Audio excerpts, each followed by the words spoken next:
नमस्कार, ग्लोबल न्यूजमा स्वागत छ। म वसुधा केसी। नमस्कार, म प्रनिशा लक्ष्मी। सुरुमा हेडलाइन्स।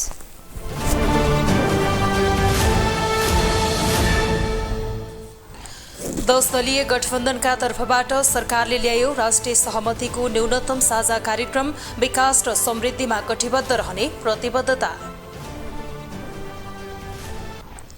बारा, चितौन र तनहुँमा हुने उपनिर्वाचनका लागि चैत 24 गतेबाट आचार संहिता लागू हुने, उल्लङ्घनकर्तालाई कारबाही गर्ने आयोगको तयारी। पुँजीगत खर्चलाई तीव्रता दिन 3वटै तहको सरकारलाई प्रधानमन्त्री दाहालको आग्रह, आयोजनाको मूल्याङ्कन र सुधार गर्न आवश्यक रहेको टिप्पणी। रुसी राष्ट्रपति पुटिन बने सुरक्षा परिषदको अध्यक्ष, नयाँ बहस सुरु गर्ने प्रतिबद्धता, भद्दा मजाक भएको युक्रेनी विदेश मन्त्रीको टिप्पणी। र इन्डियन प्रिमियर लिगमा कोलकाता र बेङ्गलोर बीच प्रतिस्पर्धा, अपराजित यात्रा कायम राख्ने बेङ्गलोरको लक्ष्य, पहिलो जितको खोजीमा कोलकाता।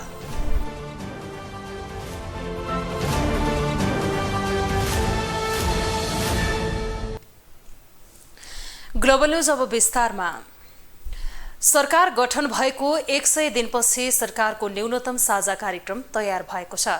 देशको अर्थतन्त्रलाई गतिशील बनाएर वैदेशिक लगानी प्रबन्धन गर्ने, सन्तुलित परराष्ट्र नीति सञ्चालन गर्ने र संसदको पूर्ण कार्यकाल सुनिश्चित गर्ने लगायतका प्राथमिकता निर्धारण गर्दै साझा कार्यक्रम सार्वजनिक भएको हो। गठबन्धन सरकारको न्यूनतम साझा कार्यक्रम सार्वजनिक भएको छ। प्रधानमन्त्री कार्यालयमा भएको कार्यक्रममा सञ्चार मन्त्री रेखा शर्माले सरकारको न्यूनतम साझा कार्यक्रम सार्वजनिक गरेकी हुन्। संघीयता कार्यान्वयन र अर्थतन्त्र चलायमान बनाउँदै वैदेशिक लगानी विस्तार गर्ने विषय न्यूनतम साझा कार्यक्रममा समावेश गरिएको छ। त्यस्तै सुशासनको प्रत्याभूति गराउने, सरकारी सेवा चुस्त बनाउने लगायतका प्राथमिकता पनि साझा कार्यक्रममा समावेश गरिएको छ। देशको द्रुततर आर्थिक विकासका लागि वैदेशिक लगानी प्रवर्धन गर्न, अन्तर्राष्ट्रिय श्रम बजारमा पहुँच पुर्याउन, नेपाली वस्तुको बजारीकरण गर्न तथा नेपाललाई पर्यटकीय गन्तव्य स्थलको रूपमा विकास गर्न आर्थिक कूटनीतिलाई अगाडि बढाउने, क्षेत्रीय स्तरमा तनावरहित मित्रताका निमित्त आवश्यक पहल कदमी लिने, नेपालको भूमि कुनै पनि विदेशी मुलुकको विरुद्ध प्रयोग हुन नदिने। न्यूनतम साझा कार्यक्रममा लगानी मैत्री वातावरण निर्माण गर्ने, नागरिकता विधेयक, निजामती कर्मचारी सेवा सम्बन्धी विधेयक लगायतका महत्त्वपूर्ण विधेयक पारित गर्ने लगायतका विषय पनि समेटिएका छन्। सामाजिक सञ्जालमा गरिने विज्ञापनलाई करको दायरामा ल्याउने, मल कारखानाको स्थापना गर्ने, किसानलाई समयमै मल दिने, पेन्सन दिने, ऊर्जा क्षेत्रमा आन्तरिक र वैदेशिक लगानी ल्याउने, निजगढ अन्तर्राष्ट्रिय विमानस्थल निर्माणको पहल गर्ने लगायतका विषयले समेत साझा कार्यक्रममा स्थान पाएका छन्। शान्ति प्रक्रियाको बाँकी काम 2 वर्षभित्र पूरा गर्ने र त्यसका लागि आवश्यक कानुन निर्माण फास्ट ट्र्याकबाट गर्ने सत्ता साझेदार दल एक ठाउँमा उभिएका छन्। न्यायपूर्ण, विभेदरहित, समतामूलक, सबल र समृद्ध नेपालको निर्माण गर्ने सङ्कल्प गर्दै विस्तृत शान्ति सम्झौता लगायत विगतमा नेपाल सरकार र विभिन्न राजनीतिक दल र पक्षहरू बीच भएका सहमति र सम्झौताहरूलाई हृदयङ्गम गरी देशलाई दिगो शान्ति, सुशासन, विकास र समृद्धिका लागि कटिबद्ध रहँदै सङ्घीय लोकतान्त्रिक गणतन्त्र, संविधान र संसदको रक्षार्थ भएको सङ्घर्षको भावना अनुरूप प्रतिनिधि सभाको पूर्ण कार्यकालको सुनिश्चितता गर्दै आपसी संवाद, सहमति र सहकार्य मार्फत गठबन्धनको संस्कृति विकास गरी देशमा राजनैतिक स्थायित्व प्रदान गर्न वर्तमान संयुक्त सरकार गठनका लागि पहल गर्ने तथा समर्थन गर्ने दलहरू यो साझा न्यूनतम कार्यक्रममा सहमत भएका छौँ। मधेस आन्दोलन लगायतका आन्दोलनमा भएका घटनामा संलग्न भएकै आरोप लागेकाहरूलाई मुद्दा फिर्ता लिनेदेखि राजनीतिक बन्दीहरूको रिहा गर्ने समेत न्यूनतम साझा कार्यक्रममा समावेश गरिएको छ। त्यस्तै यसअघिका सरकारले समेत अघि सारेका 20 युनिटसम्मको बिजुली निशुल्क दिने, शैक्षिक प्रमाणपत्र धितो राखेर ऋण दिने लगायतका विषयले समेत न्यूनतम साझा कार्यक्रममा स्थान पाएका छन्। राष्ट्रिय हितलाई ध्यानमा राखेर विदेश नीति सञ्चालन गर्ने समेत सरकारको न्यूनतम साझा कार्यक्रममा अटाएको छ। लिम्पियाधुरा, लिपुलेक लगायतका भारतसँग समाधान हुन बाँकी रहेका सीमा सम्बन्धी समस्या समाधान गर्न कूटनीतिक पहल गर्ने नीति समेत सरकारले लिएको छ। प्रधानमन्त्री पुष्पकमल दाहालले जनताले अहिलेको सरकारबाट धेरै अपेक्षा गरेको भन्दै सरकारको न्यूनतम साझा कार्यक्रम राष्ट्रिय सहमतिको दस्तावेज जस्तै भएको अर्थ समेत लगाएका छन्। एमालेसँगको गठबन्धन भएका बेला समेटिएका विषय अहिले पनि अटाएको भन्दै उनले सबै दलको साझा कार्यक्रम जस्तो भएको टिप्पणी गरेका हुन्। यो राष्ट्रिय सहमतिको साझा न्यूनतम कार्यक्रम हो र यसलाई कार्यान्वयन गर्ने जिम्मेवारी सबै राजनीतिक दलको, सरकारको र अनि कर्मचारी तन्त्र मुख्य सचिवजीदेखि लिएर सबै सचिवहरूको पनि जिम्मेवारी अब बढेर आएको छ। मैले अहिले धेरै भन्नु छैन, म गम्भीरतापूर्वक, किनकि हामी नेपाली राजनीतिको, नेपाली अर्थनीतिको पनि, नेपाली संस्कृतिको पनि एउटा मोडमा उपस्थित छौँ। जनताले हामीबाट धेरै आशा अपेक्षा गरेको पनि छ। यसअघि पनि एमालेसँगको गठबन्धनका बेला निर्माण गरिएको त्यस बेलाकै अधिकांश विषय अहिले पनि दोहोरिएका छन्। त्यसैले पनि प्रधानमन्त्री दाहालले एमाले समेतका दलको एजेन्डा पनि न्यूनतम साझा कार्यक्रममा समावेश भएको बताएका हुन्। ग्लोबल टेलिभिजनका लागि क्यामेरामा निर्मल तिमल सिन्हाका साथमा अमृत राज काफ्ले, काठमाडौँ। वैशाख 10मा एकैसाथ चितवन 2, बारा 2 र तनहुँ 1मा हुने उपचुनावले राजनीति माहौल तातेको छ। तनहुँ 1मा भने हेभीवेट भिडन्त हुने देखिएको छ। नेपाली कांग्रेसका गोविन्द भट्टराई, नेकपा एमालेका सर्वेन्द्र खनाल र रासोपाका सोडिम वाग्ले बीच रोचक भिडन्त हुन लागेको हो। 3 जना एक अर्कालाई पराजित गरेर संसद प्रवेशको बाटो खोल्ने अभियानमा रहेका छन्। तनहुँ 1बाट चुनाव जितेका रामचन्द्र पौडेल राष्ट्रपति भएपछि वैशाख 10मा हुन लागेको उपचुनावमा रोचक प्रतिस्पर्धा हुने भएको छ। कांग्रेसले युवा नेता गोविन्द भट्टराईलाई उम्मेद्वार बनाएको छ। अर्थशास्त्रीको छवि बनाएका सोडिम वाग्ले कांग्रेस त्यागेर राष्ट्रिय स्वतन्त्र पार्टीबाट भट्टराई विरुद्ध चुनावी प्रतिस्पर्धामा उत्रिएका छन्। एमालेले पूर्व आइजिपी एवं तनहुँ नै पुर्ख्यौली घर भएका सर्वेन्द्र खनाललाई उम्मेद्वार बनाएको छ। जनताका बीचमा चिर परेपछि 3 उम्मेद्वार मध्ये कांग्रेसका भट्टराई, रासोपाका वाग्ले आफ्नो जीवनमै पहिलो पटक प्रतिनिधि सभा निर्वाचनमा उम्मेद्वार बनेका छन्। अहिलेसम्म अवसर नपाएका भट्टराईलाई कांग्रेसले उम्मेद्वार बनाएको हो। सधैँ हेभीवेट नेता रोजाइमा पर्दा अवसर नपाएका भट्टराईको वाग्ले र खनालसँग प्रतिस्पर्धा रोचक हुने अनुमान गरिएको छ। नेपाली कांग्रेसबाट उम्मेद्वार बनेका गोविन्द भट्टराई नेवी संघका पूर्व सभापति एवं नेपाल तरुण दलका पूर्व उपाध्यक्ष समेत हुन्। तनहुँ 1मा आफ्नो विरासत कायम राख्न नेपाली कांग्रेसले महामन्त्री गगन थापालाई चुनावी कमान्डर बनाएर खटाएको छ। थापालाई तनहुँ खटाउनुको कारण समेत रणनीतिक देखिएको छ। यसअघि कांग्रेसमा हुँदा गगन निकट रहेका सोडिम विरुद्ध माहौल बनाउन लोकप्रिय युवा नेता थापालाई तनहुँ खटाइएको विश्लेषण गरिएको छ। उम्मेद्वार बनेका कांग्रेस नेता भट्टराईले आफ्नो सक्रियता, निरन्तरता र भूगोलको सामिप्यता नै जितको आधार रहेको बताएका छन्। एउटा रङ्गीन बाघ जस्तो, यसलाई हेर्दाखेरि खालै जस्तो, टोक्लै जस्तो, चितर्लो जस्तो, तर वास्तवमा वास्तविक बाघ थियो, कागजको बाघ थियो। आज जति पनि उम्मेद्वारहरू यहाँ त्यो जिल्लै नटेकिकन हौवा फैलाएका छन्। कसैले ती सबै मानिसहरू वास्तविक बाघ होइनन्, वास्तविक बाघ होइनन्, ती कागजी बाघ मेरो छोराले बनाएको चित्र जस्तो हुन्। मलाई सुडेको पुल पनि थाहा छ, मलाई तलुङसुरको डाँडो पनि थाहा छ, निर्जुलकोटमा विद्युतीकरण गराएको पनि थाहा छ। यही क्षेत्रमा जन्मेको 60 धेरै खानेपानी योजना मेरो पहलमा सम्पन्न भएको पनि थाहा छ। रामचन्द्र पौडेलको पहलमा आएको यो हाइड्रो पावर बनाएको पनि मलाई थाहा छ। गोविन्द जोशीको पहलमा आएको उतापट्टि शिक्षाका धेरै पूर्वाधार स्कुलहरू बनेको पनि मलाई थाहा छ। शङ्कर भण्डारी वन मन्त्री हुँदा पनि उहाँले यहाँ चिडियाखाना बनाउनदेखि धेरै चिजहरू गरेको मलाई पनि थाहा छ। त्यस्तै उपनिर्वाचनमा 3वटै क्षेत्र जितेर क्लिन स्विप गर्ने उद्घोष गरेको रासोपाले पनि उपनिर्वाचनलाई उत्तिकै महत्त्व दिएको छ। सभापति रवि लामिछानेलाई साथमा लिएर उम्मेद्वारी दर्ता गरेका सोडिम अहिले जनताको घर घरमा पुगेर भोट मागिरहेका छन्।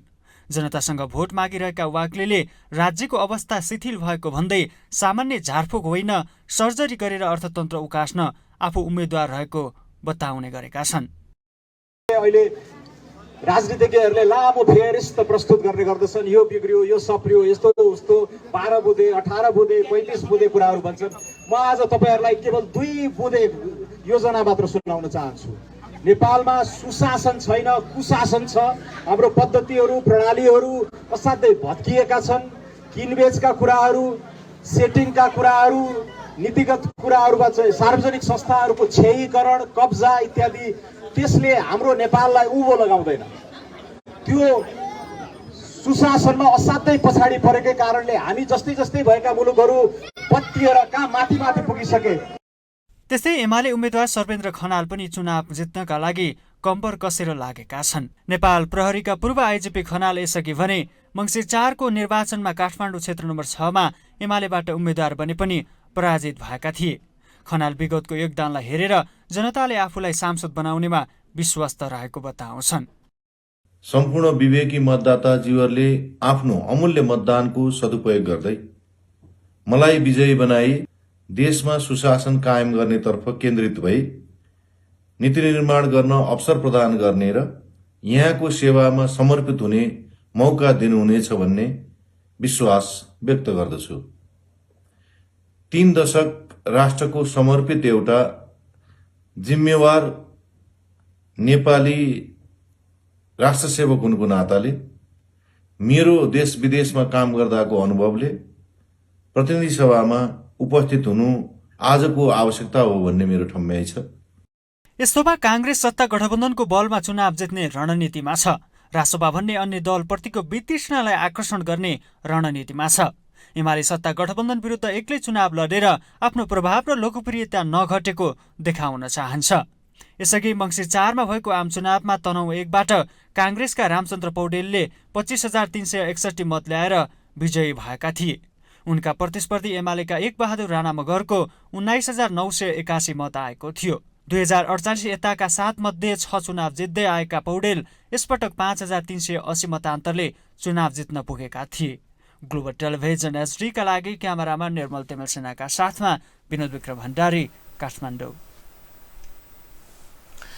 तनहुँ क्षेत्र नम्बर 1 को उपनिर्वाचनमा उम्मेद्वार बनेका डाक्टर सोडिम वाग्लेले भ्रमपूर्ण अभिव्यक्ति व्यक्त गर्दै प्रचार प्रसार गरेको भिडियो सार्वजनिक भएको छ।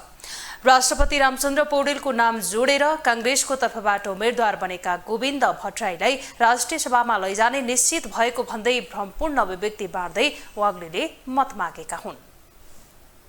वैशाख 10 गते हुने उपनिर्वाचनमा राष्ट्रिय स्वतन्त्र पार्टीको तर्फबाट तनहुँ निर्वाचन क्षेत्र नम्बर 1 को उम्मेद्वार बनेका डाक्टर सोडिम वाग्लेले भ्रमपूर्ण अभिव्यक्तिहरू व्यक्त गर्दै प्रचार प्रसार अभियानलाई अगाडि बढाएका छन्। यसरी भ्रमपूर्ण अभिव्यक्ति व्यक्त गरेर प्रचार प्रसार अभियान अगाडि बढाउने क्रममा रासोपाका उम्मेद्वार डाक्टर वाग्लेले बुधबार भानु नगरपालिकामा राष्ट्रपति रामचन्द्र पौडेलको नाम जोडेर कांग्रेसको तर्फबाट उम्मेद्वार बनेका गोविन्द भट्टराईलाई राष्ट्रिय सभामा लैजाने निश्चित भएको अभिव्यक्ति दिएका हुन्। नेपाली कांग्रेसका मतदाताहरूलाई भ्रम सिर्जना गर्नका लागि डाक्टर वाग्लेले उक्त अभिव्यक्ति दिएको उनको अभिव्यक्तिले समेत स्पष्ट झल्काउँछ।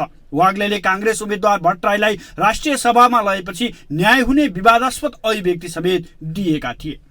तपाईँलाई म एउटा कुरा भन्नु हैन, उहाँ राष्ट्रिय सभामा जाँदै हुनुहुन्छ क्या, ग्यारेन्टी नै छ हैन, रामचन्द्र छोड्दै गर्दा हजुरको म शुभचिन्तक हो।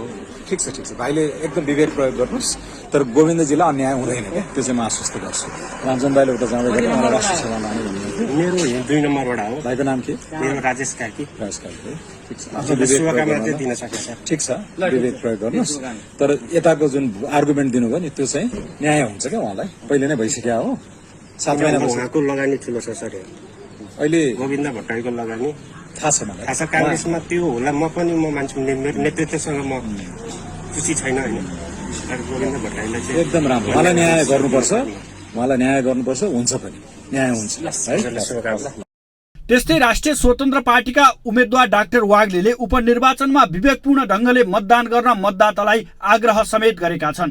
राष्ट्रिय स्वतन्त्र पार्टीका उम्मेद्वार वाग्लेले भ्रमपूर्ण शैलीले प्रचार गरेको विषयप्रति नेपाली कांग्रेसका नेता कार्यकर्ताहरूले गम्भीर आपत्ति जनाएका छन्। यस किसिमको भ्रमपूर्ण शैलीमा मत मागेको खण्डमा आफूहरूलाई स्वीकार्य नहुने समेत कांग्रेसका नेता कार्यकर्ताको बुझाइ छ।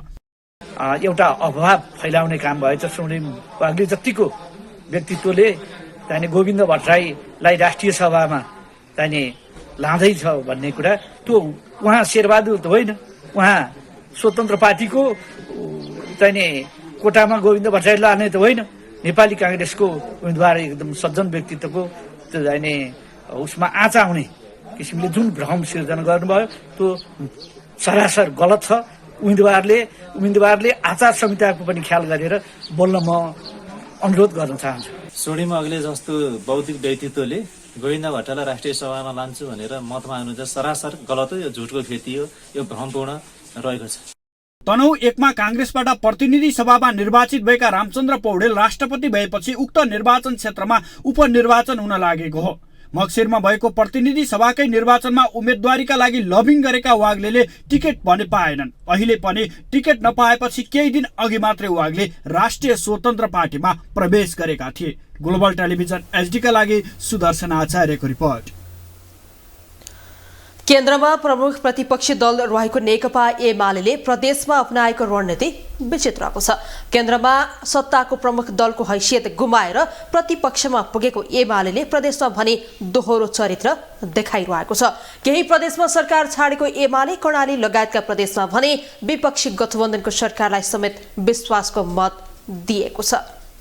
केन्द्रमा प्रधानमन्त्री पुष्पकमल दाहाललाई विश्वासको मत दिएपछि काङ्ग्रेसलाई ढोक्सा थाप्यो भन्ने नेकपा एमाले प्रदेशमा भने आफै ढोक्सा थाप्न थालेको छ। केन्द्रको समीकरण अनुसार प्रदेशमा बनेको नयाँ समीकरणले सत्ता गुम्ने खतरा बढेपछि एमाले ढोक्सा थापेर सत्ता टिकाउने खेल सुरु गरेको छ।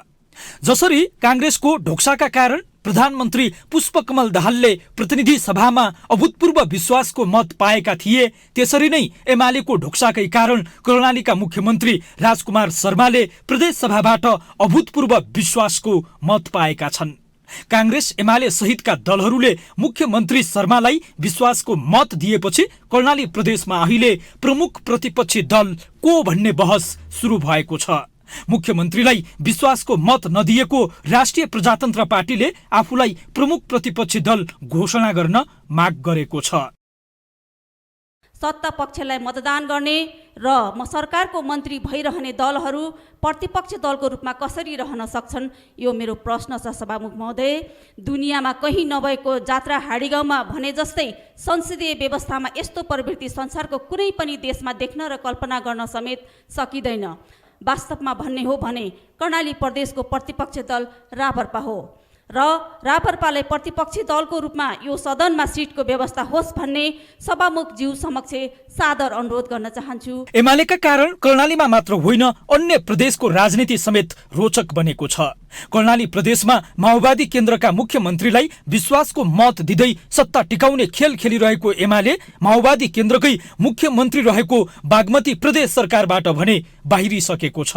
भर्खरै मधेस सरकारबाट समेत बाहिरिएको एमाले आफ्नो नेतृत्वमा रहेको कोशी, गण्डकी र लुम्बिनी सरकारलाई भने जोगाउने रणनीतिमा छ।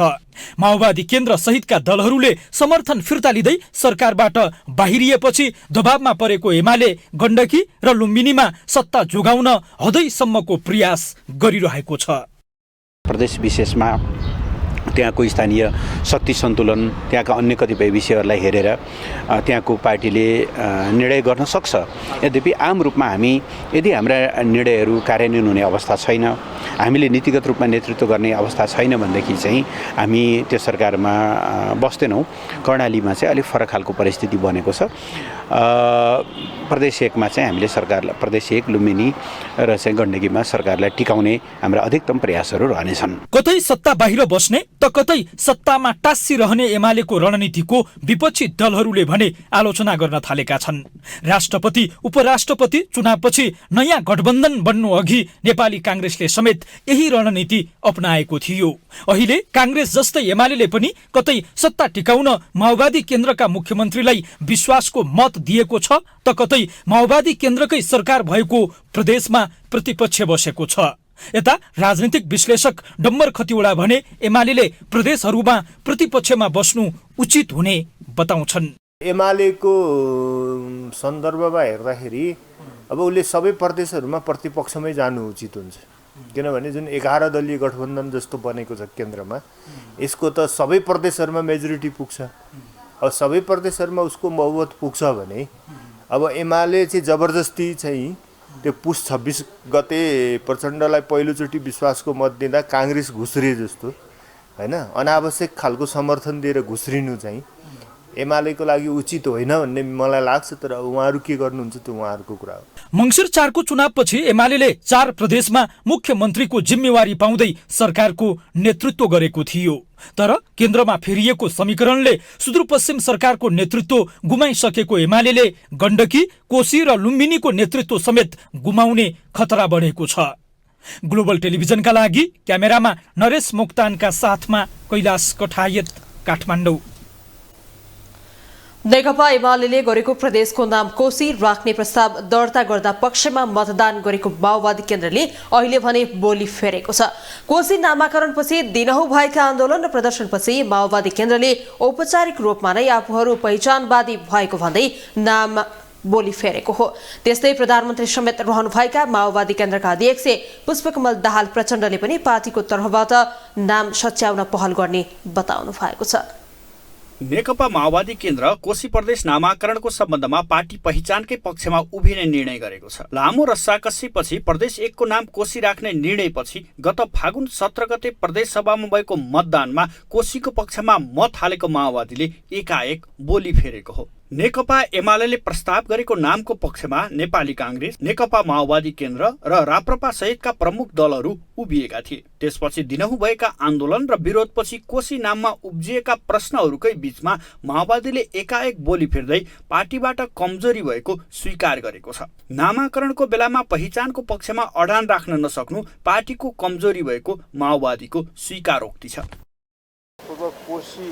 पूर्वको जुन कोशी नामाकरण भयो त्यस विषयमा जुन आन्दोलन उठिरहेको छ त्यो विषयमा हाम्रो पार्टीप्रति अलिक कन्फ्युजन के हो अडान भन्ने प्रश्न उठेको पाइयो। त्यसमा हाम्रो पार्टी स्पष्टमा पहिचानकै पक्षमा छ र पहिचानकै पक्षमा हामी अडान राख्नु पर्थ्यो। त्यतिखेर त्यो अलिकति कमजोरी भएको छ। माओवादी केन्द्र पहिचानकै पक्षमा रहेको भन्दै प्रदेश कमिटीले पहिचानकै पक्षमा उभिएर कोशी प्रदेश नामाकरणको सम्बन्धमा फरक मत राख्ने निर्णय गरेको माओवादी केन्द्रका उपाध्यक्ष कृष्णबहादुर महरा बताउँछन्। अब प्रदेश कमिटीले हामीले पहिचानकै पक्षमा छौँ भन्ने कुरा रिजर्भेसन राख्ने कुरा थाहा छ। एउटा निर्णय त्यो। अर्को निर्णय त्यो आन्दोलन उठिरहेको छ। आन्दोलनको क्रममा मृत्यु भएकाहरूलाई शहीद घोषणा गर्ने र राहत दिने विषयमा पनि सरकारसँग अनुरोध गर्ने कुरा भएको छ। अर्कोतर्फ माओवादी केन्द्रले निर्णय गरेको अर्को दिन अर्थात् बिहिबार प्रधानमन्त्री एवं माओवादी केन्द्रका अध्यक्ष पुष्पकमल दाहाल प्रचण्डले कोशी प्रदेशको नाम सच्याउन पहल गर्ने बताएका छन्। सबैभन्दा पहिला पहिचानको मुद्दा उठाउने पार्टी माओवादी भएको र त्यसलाई आफूहरूले अझै नछाडेको भन्दै प्रचण्डले पार्टीको तर्फबाट नाम सच्याउन पहल गर्ने बताएका हुन्। माओवादी केन्द्रका नेता सुरेश आलेमगर सहित कोशी प्रदेशका माओवादी केन्द्रका केन्द्रीय सदस्यहरू र मोर्चाका नेताहरूको टोलीहरूको ज्ञापन पत्र बुझ्दै प्रचण्डले यस्तो आश्वासन दिएका हुन्। पहिचान पक्षधरहरूले कोशी विरुद्ध आन्दोलन थालेपछि पार्टीभित्रैबाट पनि विरोध भएपछि माओवादी केन्द्र पहिचानका आधारमा पुनः नामाकरण गर्नुपर्ने पक्षमा पुगेको हो। पहिचान पक्षधरले कोशी प्रदेशको नाम खारेज गरेर नयाँ नाम राख्नुपर्ने मागसहित आन्दोलन गर्दै आएका छन्। नामाकरणको विरोधमा रहेका राजनीतिक दल र सङ्घ संस्थाहरूले 25 चैतपछि निर्णायक आन्दोलन गर्ने चेतावनी समेत दिएका छन्। जुन आन्दोलनमा माओवादी केन्द्रले पनि ऐक्यबद्धता जनाइसकेको छ। नेकपा एमाले गरेको प्रदेशको नाम कोशी राख्ने प्रस्ताव दर्ता गर्दा सुरुमा नेपाली कांग्रेस समर्थक बसेको थियो। एमाले र कांग्रेस एक ठाउँमा आएपछि नेकपा माओवादी केन्द्रले पनि आफ्नो असहमतिका बीच उक्त नामको पक्षमा मतदान गर्ने निर्णय गरेको थियो। माओवादी केन्द्रका नेताहरूले आफूले प्रस्ताव गरेको नाम नै राख्न नसकिने अवस्था आएपछि सहमतिमा पुगेको प्रतिक्रिया दिएका थिए। ग्लोबल टेलिभिजन एचडीका लागि सुदर्शन आचार्यको रिपोर्ट। बारा, चितौन र तनहुँमा हुने उपनिर्वाचनका लागि चैत 24 गतेबाट आचार संहिता लागू हुने भएको छ। वैशाख 10 गते हुने तनहुँ निर्वाचन क्षेत्र नम्बर 1, चितौन 2 र बारा निर्वाचन क्षेत्र नम्बर 2 मा हुने उपनिर्वाचनका लागि चैत 24 गतेबाट आचार संहिता लागू हुने निर्वाचन आयोगले जनाएको हो। निर्वाचन आयुक्त रामप्रसाद भण्डारीले बिहिबार निर्वाचन आयोग र निर्वाचन आचार संहिता केन्द्रीय अनुगमन समितिको बैठक बसेर चैत 24 गतेबाट सम्बन्धित सबै पक्षहरूमा लागू हुने गरी उपनिर्वाचन प्रयोजनार्थ आचार संहिता लागू हुने बताउनुभयो। उहाँले आचार संहिता उल्लङ्घन भए उल्लङ्घनकर्तालाई सजायको भागीदार गराउन आयोगले कुनै कसुर बाँकी नराख्ने बताउनुभयो। रिक्त रहेको प्रतिनिधि सभा सदस्यको निर्वाचन अर्थात् उपनिर्वाचन आगामी 80 साल वैशाख 10 गते हुँदैछ र त्यो निर्वाचनमा हामीले आचार संहिता लागू गर्नुपर्छ। आचार संहिता लागू गर्ने प्रयोजनको लागि आज अर्थात् मिति 79/12/23 गते निर्वाचन आयोगको पनि बैठक बस्यो, निर्वाचन आचार संहिता केन्द्रीय अनुगमन समितिको पनि बैठक बस्यो। बैठक बसी निर्वाचन आयोगले के गर्यो, मिति 79/12/24बाट आचार संहिता लागू गर्ने गरी निर्णय गरेको छ र यो निर्णय पूर्ण रूपमा कार्यान्वयन गर्ने प्रयोजनको लागि यदि आचार संहिता उल्लङ्घन भयो भने त्यसलाई कारबाही गर्ने, कारबाहीको विषय बनाउने, विषयवस्तु समेतलाई समेट्ने निर्वाचन आयुक्त भण्डारीले निर्वाचन आचार संहिता कडाइका साथ कार्यान्वयन गर्न सम्बन्धित पक्षहरूलाई निर्देशन दिइसकेको बताउनुभयो। उहाँले विगतको निर्वाचनको अनुभव रहेकाले उपनिर्वाचनमा राम्रोसँग आचार संहिता कार्यान्वयन गराउने पक्षमा आयोग रहेको समेत स्पष्ट पार्नुभयो।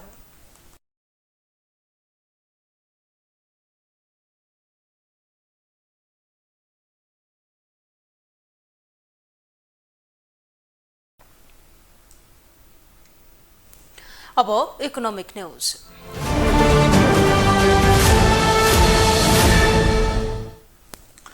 प्रधानमन्त्री पुष्पकमल दाहालले मुलुकमा देखा परेको आर्थिक चुनौतीलाई सम्बोधन गर्न पुँजीगत खर्च बढाउनु पर्ने आवश्यकता रहेको बताउनु भएको छ। बिहीबार प्रधानमन्त्री तथा मन्त्री परिषदको कार्यालयमा बसेको राष्ट्रिय विकास समस्या समाधान समितिको बैठकलाई सम्बोधन गर्दै प्रधानमन्त्रीले मुलुकको अर्थतन्त्रमा देखा परेका समस्या र चुनौतीको सम्बोधन गर्न पुँजीगत खर्च बढाउन विशेष मेहनत गर्न जरुरी रहेको बताउनुभयो। उहाँले मुलुकमा देखा परेको आर्थिक चुनौतीलाई सम्बोधन गर्ने गरी काम गरिरहेको समेत बताउनुभयो।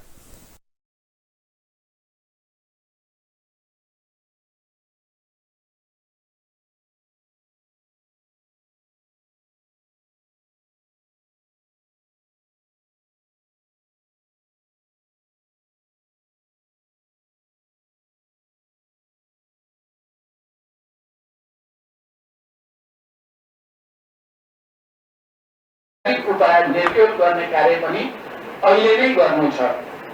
माननीय मन्त्रीज्यूले यस विषयमा विशेष पहल कदमी लिएर ठोस कार्य गर्नुहुनेछ भन्ने मेरो अपेक्षा पनि छ र विश्वास पनि छ।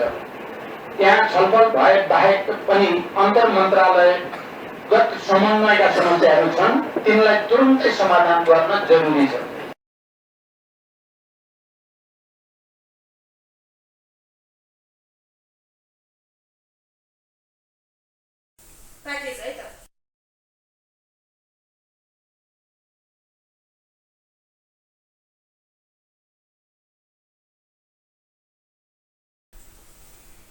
प्रधानमन्त्री दाहालले विश्व अर्थतन्त्रमा देखिएका चुनौती र नेपालको अर्थतन्त्रमा देखिएका संरचनागत समस्याहरूलाई सम्बोधन गर्दै दिगो आर्थिक वृद्धि एवं सामाजिक पद्धतिको आधार निर्माण गर्नु आवश्यक रहेको बताउनुभयो। उहाँले राष्ट्रिय योजना आयोगले 15औं योजनाको मध्यावधिक समीक्षाको मूल्याङ्कनमा समग्र देशको विकासमा अपेक्षित रूपमा सफलता हासिल गर्न नसकेकाले धेरै आयोजना सुधार गर्न आवश्यक देखिएको समेत बताउनुभयो।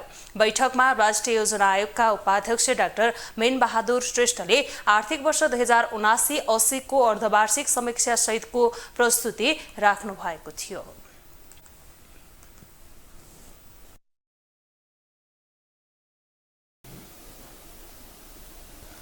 कोरोना महामारीका कारण थिलो बनेको नेपालको पर्यटनले बिस्तारै टाउको उठाउँदैछ। सन् 2023 को आगमनसँगै विदेशबाट नेपाल घुम्न आउने पर्यटकको संख्या वात्तै बढेको छ भने आन्तरिक पर्यटकले पनि गति लिँदैछ। कोभिडका कारण पछिल्लो 3 वर्ष शिथिल बनेको नेपालको पर्यटन लयमा फर्किन थालेको छ। पछिल्लो 3 महिनामा 2.5 लाख पर्यटक नेपाल भित्रिएका छन्। सन् 2023 लागेसँगै नेपाल घुम्न आउने विदेशी पर्यटकको संख्या बढेको हो। सरकारी तथ्याङ्क अनुसार जनवरीमा 55,774 पर्यटक नेपाल आएका छन्। फेब्रुअरीमा भने त्यो संख्या बढेर 73,255 पुग्यो। मार्चमा पनि पर्यटकको संख्या बढोत्तरी भयो। यो महिनामा 79,426 पर्यटक भित्रिएका छन्। पछिल्लो समयमा 2023 लागि पछाडि पर्यटन चाहिँ पुरानो लयमा फर्किने क्रममा रहेको देखिन्छ। जनवरी महिनामा हाम्रो 55,074 जति पर्यटक आएका थिए। त्यो चाहिँ 2019 को त्यही महिनाको जनवरी महिनाको दाँजामा चाहिँ 72% जति हो। त्यसै गरी फेब्रुअरी महिनामा हाम्रो 73,255 पर्यटक आए। त्यो चाहिँ तपाईँको 2019 को फेब्रुअरी महिनाको दाँजामा चाहिँ 74% हो भनेदेखिमा अहिले पछिल्लो महिना मार्चमा चाहिँ हाम्रो 79,426 आएका छन्। यो चाहिँ 2019 को मार्च महिनाको दाँजामा 78% आयो। नेपालमा सन् 2019 यता पर्यटकको संख्या बढेको हो। सन् 2020, सन् 2021 र सन् 2022 मा नेपाल घुम्न आउने पर्यटकको संख्या न्यून थियो। 2023 लागेसँगै पर्यटकको संख्यामा दोब्बरले वृद्धि भएको हो। पर्यटकको संख्या अझै बढाउन सरकारले पर्यटन प्रवर्धनका लागि काम गरिरहेको पर्यटन बोर्डले जनाएको छ। पर्यटकको संख्या बढाउन प्रचार प्रसार लगायतका कामहरू भइरहेको बोर्डले जनाएको छ। हामी गत साल 2022 को अन्तसम्म चाहिँ 6,14,148 पर्यटक नेपालमा आए। त्यो हिसाबमा कुरा गर्दाखेरिमा चाहिँ नेपालमा यो बिचमा हामीले अब 2020 लाई चाहिँ भ्रमण वर्ष मनाइरहँदाखेरिमा धेरै नयाँ होटलहरू आएका छन् हैन। त्यसै गरिकन तपाईको पुराना होटलहरूले पनि आफूलाई अपग्रेड गरेका छन्, कोठाहरू थपेका छन्, रेस्टुरेन्टहरूले पनि आफ्नो सर्भिसलाई स्ट्यान्डर्डाइजेसन गरेका छन्, क्यापासिटीलाई अपग्रेडेसन गरेका छन्। त्यसले गर्दाखेरिमा चाहिँ हाम्रो अहिले अब होटल सङ्घको तथ्याङ्क अनुसार 35 लाख पर्यटक आए पनि नेपालले सजिलै धान्न सक्ने अवस्था चाहिँ छ।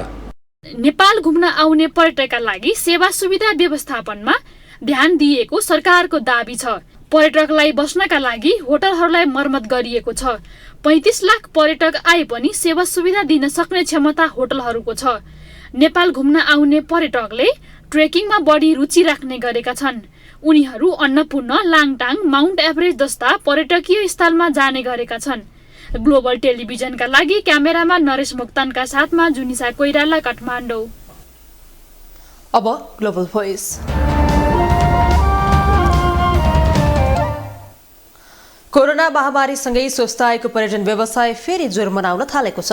पछिल्लो समय आन्तरिक तथा बाह्य पर्यटकको संख्यामा वृद्धि भएसँगै पर्यटन व्यवसाय फेरि जोर मनाउन थालेको हो। तर देशको आर्थिक अवस्था कमजोर भएका कारण पर्यटन क्षेत्रमा पर्याप्त लगानी हुन सकेको छैन। यसै विषयमा केन्द्रित रहेर ग्लोबल भोइसमा आज हामीले सर्वसाधारणलाई सोधेका छौं, पछिल्लो समय बढ्दै गएको पर्यटन आवागमनलाई अझै बढाउन के गर्नु पर्ला? नेपाल एउटा रमणीय भूमि हो हैन। यहाँ सबै किसिमको मौसम, वातावरण, रीतिरिवाज, रहनसहन, चाडपर्वहरू सबै पाइन्छ। हिमाल, पहाड, तराई सबै लेक छ। सबै किसिमका मौसमहरू यहाँ भेट्न सकिन्छ। नेपालमा पोलिटिकल इस्टाब्लिस भयो भने हैन सायद विश्वबाट धेरै मान्छेहरू यहाँ नेपाल आउँथे। संसारमा हामी अत्यन्तै उत्कृष्ट संस्कृति बोकेका मान्छे, ऋषि महर्षिहरूले चाहिँ नि यहाँ स्थापित गरेको संस्कार र संस्कृति छन् र हिमाल, पहाड, तराई अत्यन्तै रमणीय प्राकृतिक दृश्यहरू, ऐतिहासिक दृश्य, सांस्कृतिक धेरै कुराले महत्त्वपूर्ण भएको हुँदाखेरि यी पुराना चिजहरूको आइडेन्टिफाई गरेर राजनीतिलाई चाहिँ सही किसिमले सुशासनको स्थानमा राखेर अगाडि बढ्न सकेको खण्डमा सायद चाहिँ नि संसारले नेपालभन्दा ब्युटिफुल अरू कुनै कन्ट्री छैन भनेर नै पर्यटनहरूको विकास गर्न सकिन्छ। अब इन्टरनेसनल न्यूज।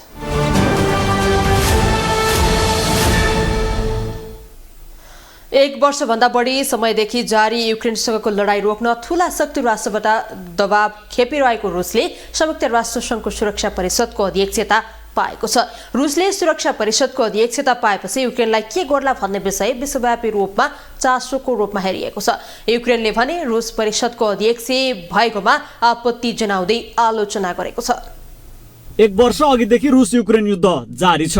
यसैबीच रुसले संयुक्त राष्ट्रसङ्घको सुरक्षा परिषदको अध्यक्षता गर्ने भएको छ। संयुक्त राष्ट्रसङ्घको सुरक्षा परिषदमा 15 सदस्य राष्ट्रहरू छन्। उनीहरूले एक महिना पालै पालो अध्यक्षता गर्न पाउँछन्। रुसले गत वर्ष फेब्रुअरीमा पनि अध्यक्षता गर्ने मौका पाएको थियो। अहिले फेरि 1 अप्रिलदेखि रुसले अध्यक्षता सम्हालेको छ। रुसले युक्रेन युद्धमा आफूलाई फाइदा हुने गरी र आफूलाई अन्तर्राष्ट्रिय मञ्चमा ज्यादा मजबुत ढङ्गले प्रस्तुत गर्ने गरी अध्यक्ष पदलाई उपयोग गर्छ कि भन्ने आशंका अन्तर्राष्ट्रिय स्तरमा रहेको बीबीसीले जनाएको छ। संयुक्त राष्ट्रसङ्घका लागि रुसी राजदूत बेसिली नेभेन्जियाले रुसको सरकारी समाचार एजेन्सी इरा ताससँग कुरा गर्दै सुरक्षा परिषदको अध्यक्षता ग्रहणपछि रुसले धेरै मुद्दाहरूमा बहस गराउने योजना बनाएको बताएका छन्। उनले नयाँ विश्व व्यवस्थाबारे पनि बहस गरिने बताएका छन्। जसले हालको एक ध्रुवीय व्यवस्थामा परिवर्तन ल्याउने विश्वास छ। युद्ध अपराधको आरोपमा गत महिना इन्टरनेसनल क्रिमिनल कोर्ट अन्तर्राष्ट्रिय फौजदारी अदालतले रुसी राष्ट्रपति भ्लादिमिर पुटिन विरुद्ध गिरफ्तारीको वारेन्ट जारी गरेको थियो। अहिले उनैले सुरक्षा परिषदको अध्यक्षताको जिम्मेवारी पाएपछि आलोचना भइरहेको छ। रुसले अप्रिल 1 देखि संयुक्त राष्ट्रसङ्घको सुरक्षा परिषदको अध्यक्षता ग्रहण गरेपछि युक्रेनले कडा शब्दमा आलोचना गरेको छ। युक्रेनका विदेश मन्त्री दमित्रो कुलेबाले अप्रिल फुलको दिन गरिएको हालसम्मकै खराब मजाक भनेर टिप्पणी गरेका छन्। त्यसैगरी युक्रेनका राष्ट्रपतिका सल्लाहकार मिखाइलो पोडोल्याकले अन्तर्राष्ट्रिय कानूनमा एक अर्को बलात्कार भनेर आलोचना गरेका छन्। अरू देशमा आक्रामक युद्ध गर्ने, मानवीय कानूनको उल्लङ्घन गर्ने, संयुक्त राष्ट्रसङ्घको मूल्य मान्यतालाई नमान्ने देशले संयुक्त राष्ट्रसङ्घ जस्तो संस्थाको सुरक्षा परिषदको अध्यक्षता गर्न नसक्ने उनले बताएका छन्। 1 वर्षभन्दा बढी समयदेखि जारी युक्रेनसँगको लडाईँ रोक्न ठूला शक्ति राष्ट्रबाट दबाव खेपिरहेको रुसले सुरक्षा परिषदको अध्यक्षतालाई कसरी उपयोग गर्ला भन्ने विषय विश्वव्यापी रूपमा चासोको विषय बनेको छ। ग्लोबल टेलिभिजनको लागि एजेन्सीको सहयोगमा विशाल पुरीको रिपोर्ट। अब स्पोर्ट्स न्यूज।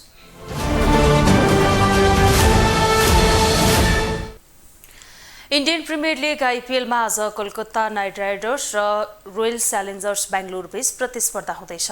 खेल नेपाली समयअनुसार बेलुका 7:45 बजे कोलकाताको घरेलु मैदान एडन गार्डनमा हुनेछ।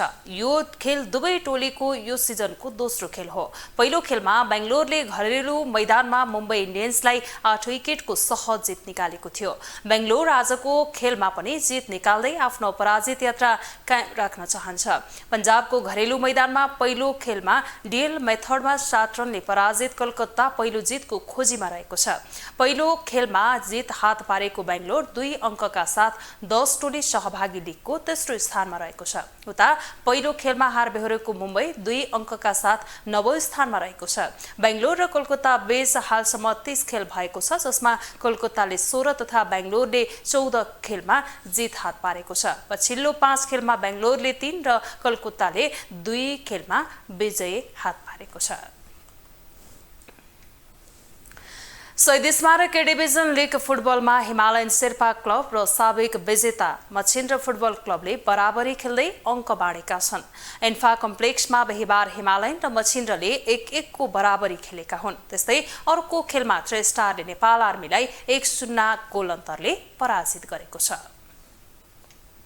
स्टार फरवार्ड विमल घरतीमगरले इन्जुरी समयमा गोल गरेपछि शहीद स्मारक ए डिभिजन लिगमा साबिक विजेता मछिन्द्र हिमालयन शेर्पा क्लबसँग हारबाट जोगिएको छ। बिहिबार सान्दोबाटो स्थित एन्फा कम्प्लेक्समा भएको खेलमा 1-1 को बराबरीमा सकिएको हो।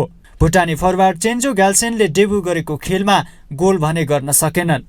नाइजेरियन फरवार्ड वलावाले अफिजसँगै अभिषेक गुरुङ आक्रमकमा खेल्दा विमल घरतीमगर मिडफिल्डमा खेलेका थिए।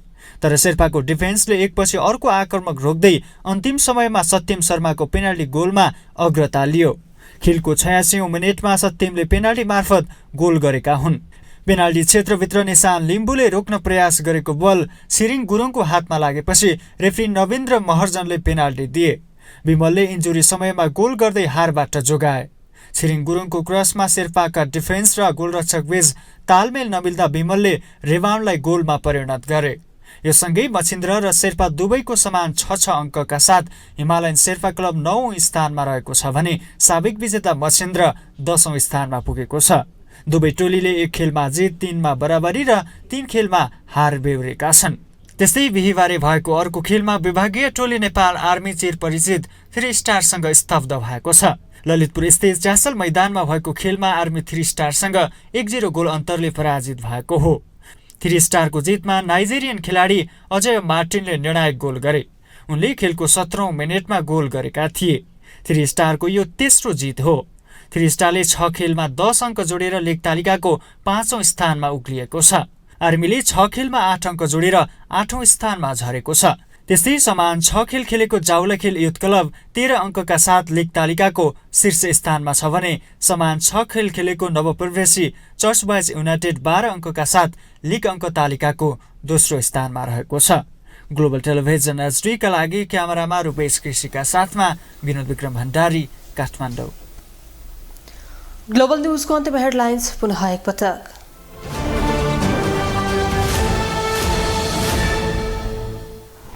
10 दलीय गठबन्धनका तर्फबाट सरकारले ल्यायो राष्ट्रिय सहमतिको न्यूनतम साझा कार्यक्रम, विकास र समृद्धिमा कटिबद्ध रहने प्रतिबद्धता।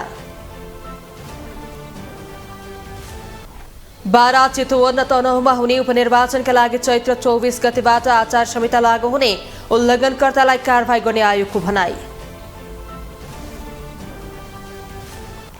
पुँजीगत खर्चलाई तीव्रता दिन 3वटै तहको सरकारलाई प्रधानमन्त्री दाहालको आग्रह, आयोजनाको मूल्याङ्कन र सुधार गर्न आवश्यक रहेको टिप्पणी।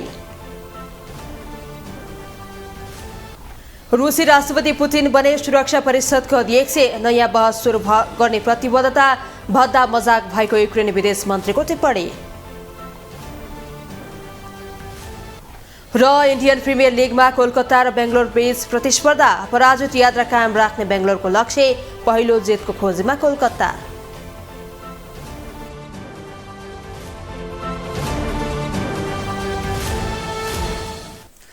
ग्लोबल न्यूज अहिलेलाई यति नै। ग्लोबल टेलिभिजन तपाईँ फेसबुक तथा युट्युबमा पनि प्रत्यक्ष हेर्न सक्नुहुनेछ। ग्लोबल टेलिभिजन हेर्दै गर्नुहोला। नमस्कार।